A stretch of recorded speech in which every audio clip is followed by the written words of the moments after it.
Guys, Assalamualaikum. Welcome back to my YouTube channel. Yeay. Oke guys, jadi aku mengucapkan terima kasih banyak dulu buat kalian semua yang udah like, comment, share, dan subscribe YouTube channel aku. Aku cuma bisa mendoakan yang terbaik buat kalian dan sehat selalu. Nah, jadi di video kali ini aku tuh mau bahas tentang penyakit-penyakit yang umumnya sering menyerang ikan. Jadi di sini yang aku ambil adalah untuk ikan air tawar. Jadi nanti koki bisa, koi bisa, cupang bisa, terus gurame bisa. Ya 60-70% itu penyakitnya nggak jauh beda. Jadi aku ambil yang umum-umumnya aja, dan aku juga mohon maaf kalau misalnya ada beberapa sumber yang aku ambil, terus dari sumber-sumber Google inilah aku kumpulkan jadi satu, dan aku mohon maaf kalau misalnya ada yang keambil ya. Terus tujuannya di sini untuk berbagi. Oke, jangan lama-lama lagi, langsung aja cek videonya. Let's go. Oke guys, jadi langsung aja kita bahas penyakit ikannya ya. Yang pertama, ikannya karena ikan stres. Ikan stres ini terjadi karena tingginya kadar amonia, oksigen yang rendah, dan suhu yang tidak tepat, serta pH yang terlalu tinggi atau terlalu rendah dapat memicu ikan menjadi stres. Begitu juga jika kamu melihara ikan air asin, pastikan kadar garam dalam akuariumnya tepat. Jika kurang atau berlebih, maka ikan juga dapat mengalami kondisi stres. Begitu. Jadi sarannya, penanganannya biasanya kalian harus ganti air dan kasih sedikit garam. Oke guys, jadi nextnya kita bahas penyakitnya karena parasit. Nomor 2, penyakit white spot. Biasanya ikan yang kena white spot ini karena ikannya baru mengalami stres dari tempat yang kotor dan membawa penyakit parasit. Terus ini bisa nular juga sih, dan bisa menimbulkan kematian. Jadi harus hati-hati ya. Oke, lanjut ya. Nomor 3, Gills fluke. Ini karena parasit juga. Biasanya ini nempel pada kulit atau insang ikan. Karena bentuknya transparan, jadi suka nggak kelihatan gitu loh. Terus, fluke ini nempelnya di dalam badan ikan. Jadi, kadang ikan susah mau copotin itu sendiri. Jadi, tandanya kadang dia suka nempel atau deket-deket sama air yang mengalir. Jadi pengennya sih kayak copot sendiri gitu, tapi kalau misalnya nggak dicopotin dan kalian nggak lihat, ikannya bisa mati loh. Jadi harus hati-hati juga ya. Oke, sekarang nomor 4, cacing jangkar atau kutu jarum. Ini biasanya kelihatan ya guys. Ini ada di badan ikan nih, kayak gini nih. Nah, biasanya ini menimbulkan bekas luka. Jadi kalau kalian copot, biasanya itu pakai pinset. Itu kalian cabut aja, buang langsung. Dan biasanya sih kalau udah ada kutu jarum harus dikasih obat dan airnya harus diganti. Nomor 5 itu argulus atau kutu ikan. Ini menular ya guys ke semua ikan dan bisa menimbulkan kematian. Nah, ini kutunya menghisap darah ya guys. Kalau kalian diemin, ini bahaya banget. Nomor 6, velvet atau bintik emas.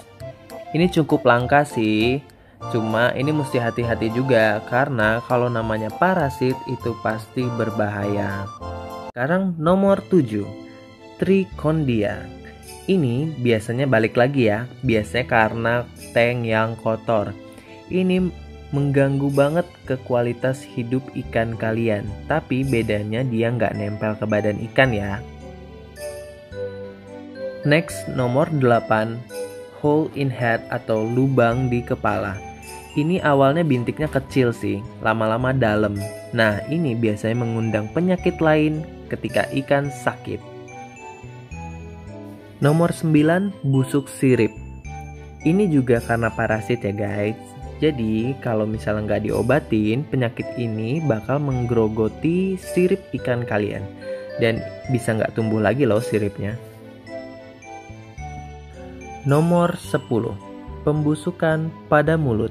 Biasanya ikannya menggesekkan ke dinding kaca karena adanya parasit. Nah, ini juga akibat kebanyakan ikan dalam tank kalian. Nomor 11, luka infeksi. Ini akibat fluk ya guys. Jadi, bekas merah-merah gitu, itu bisa jadi luka pada ikan. Dan ikan kalian bisa mati karena itu kalau tidak diobati. Nomor 12, mata bengkak. Ini balik lagi ya guys, karena bakteri dan kalau udah parah banget bisa pecah dan menimbulkan kematian. Jadi harus hati-hati lihat mata ikan kalian ya.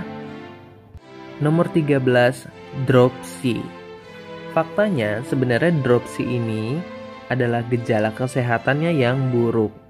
Paling sering disebabkan oleh bakteri gram negatif atau Aeromonas. Biasanya perut ikan gembung dan susah sih disembuhkan, tapi bisa. Tapi kebanyakan kalau udah dropsy 90% kemungkinan itu bakal mati. Oke, untuk yang parasit ini yang terakhir ya. Nomor 14, katarak pada ikan atau cloudy eyes. Ini juga karena parasit dan biasanya ditunjukkan dengan mata ikan ada putih-putihnya gitu, buram di tengahnya, kayak kita aja biasanya manusia. Nah, ini biasanya terjadi pada ikan yang matanya menonjol keluar. Sekarang bahas yang karena virus ya. Jadi nomor 15 ini tumor atau kanker. Ini biasanya pertumbuhan pada ikan tersebut melebihi pada biasanya. Biasanya terjadi karena kesalahan kita juga. Secara tidak sadar mencampurkan bahan kimia bukan buat konsumsi ke ikan. Biasanya bocor pada bahan pengawet di kemasan saset. Bisa juga mati loh ikannya karena kita teledor dan tidak teliti. Nomor 16, carp pox. Ini kayak cacar gitu guys, jadi ada benjolan halus pada ikan kalian. Biasanya di ujung sirip, dorsal, atau ekor. Ini nggak begitu bahaya sih, tapi kita juga harus tetap waspada. Nomor 17, limfocystis. Muncul kerak pada ikan kalian. Sama kayak carp pox gitu sih, tapi jarang sih ada ikan yang kena ini. Kalau ada kerak-kerak gitu, cukup langka sih. Next, kalau ini kita bahas penyakitnya karena jamur ya guys. Nah, kalau nomor 18 ini kita sebut namanya jamur. Jadi jamur ini kayak kipas gitu loh guys, timbul di badannya dan itu bisa diobati sih. Cuma kalau didiemin terus ini bisa menular ke ikan yang lain. Nomor 19, busuk insang. Penyakit busuk insang atau gill rot. Penyakit ini disebabkan oleh jamur yang tumbuh di insang ikan dan akhirnya merusak insang si ikan kalian karena bisa kekurangan oksigen. Hancuran insang akan membawa spora jamur yang nantinya akan menempel pada insang ikan lain. Nomor 20, mogok makan. Biasanya dia udah suka sama satu jenis pakan, terus ketika dikasih sama yang baru atau misalnya dirubah makanannya, biasanya dia nggak mau makan, maunya yang awal tadi. Jadi kalian juga harus perhatikan ya untuk pakannya. Next, dubur ikan merah atau membengkak. Ini biasanya ikan yang makan hewan lain, contohnya jangkrik, mogot, dan semacamnya. Ada pentingnya untuk membersihkan hewan tersebut sebelum dikasih ke ikan kalian. Next, nomor 22, sisik berdarah. Biasanya karena benturan atau bergesekan dengan ikan lain, karena terlalu padat. Biasanya cukup dikarantina atau dipisahkan dengan ikan lain dan tentunya dikasih obat. Next, nomor 23, ekor patah. Biasanya ekor patah ini terjadi karena akuarium kalian tuh rame banget. Terus akuarium atau kolamnya sempit. Jadi ikan kalian gak bisa berenang secara bebas. Itu juga yang mengakibatkan ekor atau sirip bisa patah. Nomor 24, swim bladder. Ini sering banget terjadi. Ini tuh terjadi biasanya karena bakteri atau dari pakannya sendiri. Swim bladder ini karena gelembung renang ikan itu terisi gas. Karena pakan, bisa terjadi juga karena bakteri sih. Jadi, ikannya berenang terbalik. Bisa sembuh atau bisa balik lagi. Biasanya, ikannya puasakan atau ganti pakan, jangan yang mengapung. Nomor 25, penyakit kapas putih.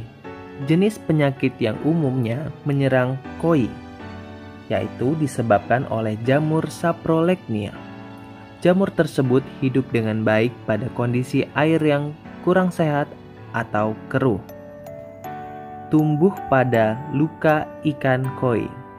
Jamur tumbuh subur sebab kandungan bahan organik yang terlalu tinggi. Next, nomor 26, penyakit lumpur. Penyakit lumpur itu adalah iritasi pada pembuluh darah yang diinfeksi bakteri akibat terlalu banyak pakan berprotein. So guys, thank you so much for watching this video. I hope this video is useful for all of you. Jadi semoga pokoknya bermanfaat banget lah buat kalian semua. Jadi komen di bawah nanti nextnya apa yang harus aku lakukan untuk bahas tentang ikan-ikan ini. Tapi rencananya aku pengen bahas tentang obat-obatan ikan-ikan. Jadi kalau misalnya tadi ada penyakit, kita langsung bahas tentang obat-obat yang cocok untuk membahas si penyakitnya tadi. Gimana menurut kalian? Mungkin nggak ya? Ya udah, pokoknya nanti tunggu aja videonya ya. Jadi sekali lagi thank you so much. See you on my next video. Bye bye.